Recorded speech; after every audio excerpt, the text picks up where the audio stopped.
আজীব তো, আপনারা এখনো বোকার স্বর্গে বাস করতেছেন। ওরে ভাই, এটা আপনাদের বোঝা উচিত যে এই পৃথিবীর মানুষেরা বড় স্বার্থপর। এই পৃথিবীর মানুষেরাই নিজের স্বার্থের জন্য আল্লাহর নবী হযরত ইউসুফ আলাইহিসসালামকে অন্যের কাছে বিক্রি করে দিয়েছিলেন। নিজের স্বার্থের জন্য আপন পিতাকে মিথ্যা কথা বলেছিলেন।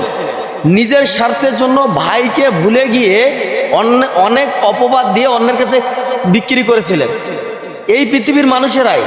আর আজকে আপনি এই পৃথিবীর মানুষদেরকে চোখ বন্ধ করে বিশ্বাস করে ঘুমিয়ে আছেন। আপনার মতো বোকা আর কেউ নেই। সবচেয়ে বড় বোকা আপনি।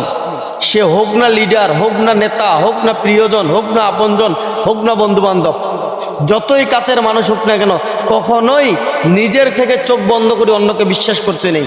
তো ভাই, যদি বিশ্বাস করছেন তাহলে আপনি প্রস্তুত থাকুন ওর দ্বারা আপনি আঘাত পাওয়ার জন্য, ক্ষতি হওয়ার জন্য, অথবা অনেক বড় কষ্ট পাওয়ার জন্য। এছাড়া বেশি কিছু না। ভিডিওটা কেমন লাগলো কমেন্ট বক্সে জানাবেন এবং শেয়ার করবেন।